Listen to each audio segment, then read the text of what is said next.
पूजे न शहीद गए तो आजादी कौन बचाएगा, फिर कौन मौत की छाया में जीवन के रास रचाएगा।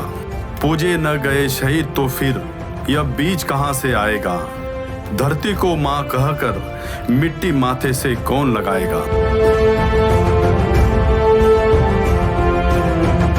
वीर जवान फाउंडेशन की स्थापना शहीद जवानों के परिवारों की सेवा, सम्मान, भारत सरकार की योजनाओं को उन तक पहुंचाने के लिए अथक सहयोग करना और बच्चों को उच्च शिक्षा, वृद्ध सैनिकों के लिए वृद्धाश्रम तथा युवा पीढ़ी में देश प्रेम जागरूक करने के लिए वॉर मेमोरियल तथा वॉर गैलरी का निर्माण करने के उद्देश्य से की गई।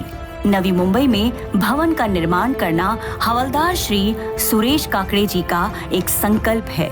इसलिए सन 2018 में इस यात्रा की शुरुआत श्री काकड़े जी ने अपनी सेवानिवृत्ति के पैसे से की और शहीद परिवारों की सेवा करना प्रारंभ किया। हमारे देश के हर जिले में शहीदों का स्मारक बने सर, ताकि हमारे देश के जो बच्चे हैं उन्हें प्रेरणा मिले। साथ ही हमारे जो शहीद परिवार है उनके बच्चों को मुफ्त में शिक्षा मिले, और इसी के साथ जो हमारे एक सर्विसमैन हैं के लिए वृद्धाश्रम हो। 18 के पहले कार्यक्रम में 10 वीर नारियों और माता पिता को प्रतीकात्मक रूप से 25,000 रुपए स्मृति चिन्ह और प्रशंसा पत्र देकर सम्मानित किया गया। 2019 में 15 वीर नारियों और माता पिता को आर्थिक सहयोग देकर सम्मानित किया गया। इस कार्यक्रम के लिए नागरिकों से विशेष आर्थिक सहयोग नहीं मिला, फिर भी श्री काकड़े जी ने हार नहीं मानी और समाज सेवा का कार्य जारी रखा।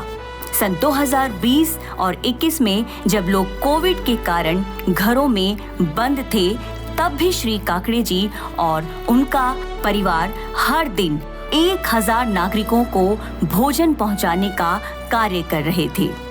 ये उनके सहयोग और सेवा भाव को दर्शाता है।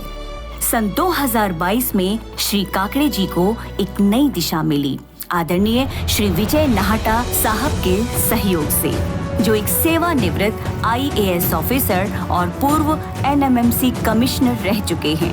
उनके सहयोग के कारण शहीद परिवारों के लिए देखे गए सपने जल्द ही पूरे होते हुए दिखाई देने लगे।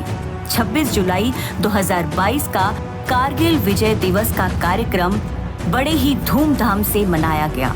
इस कार्यक्रम के मुख्य अतिथि पार्श्व गायक श्री शंकर महादेवन जी के शुभ हाथों से 15 वीर नारियों और उनके माता पिता को 50,000 रुपए का आर्थिक सहयोग देकर सम्मानित किया गया। 31 मार्च 2023 की एक शाम वीर जवानों के नाम इस कार्यक्रम का आयोजन विष्णुदास भावे ऑडिटोरियम में किया गया, जिसमें मुख्य पार्श्व गायिका दीपा उदित नारायण जी रही। इस कार्यक्रम को भी नागरिकों का भरपूर प्यार मिला। सन 2022, 23, 24 को दिसंबर माह की कड़ाके की ठंड में फुटपाथ पर सोने वाले गरीब और जरूरतमंद लोगों को कंबल दान किए गए। सन 2023 को 26 जुलाई कारगिल विजय दिवस से पहले सभी कमेटी मेंबर्स, सिंगर्स, म्यूजिशियंस की पूरी टीम के साथ कारगिल वीर जवान स्मारक पर प्रत्यक्ष जाकर श्रद्धांजलि दी गई और ऑन ड्यूटी जवानों का हौसला अफजाई करने के लिए एक कार्यक्रम का आयोजन किया गया। जिंदा रहने के मौसम बहुत है, मगर जान देने की रुत रोज आती नहीं। हुस्न और इश्क दोनों। सन 2023 में मुख्य अतिथि के तौर पर गरिमामय उपस्थिति रही पार्श्व गायक श्री सुदेश भोसले जी की।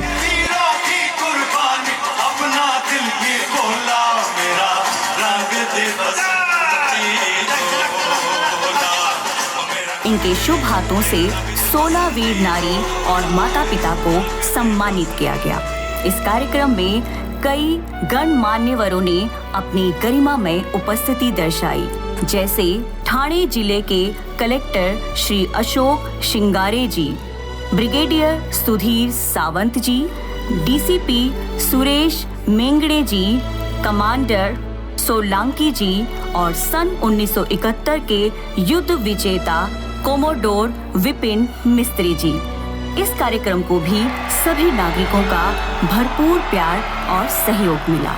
सन 2024 के कार्यक्रम की मुख्य उपस्थिति रही 90s की सुपरस्टार रही पार्श्व गायिका श्रीमती पूर्णिमा श्रेष्ठा जी की। इनके शुभ हाथों से 25 वीर नारी और माता पिता का आर्थिक सहयोग किया गया।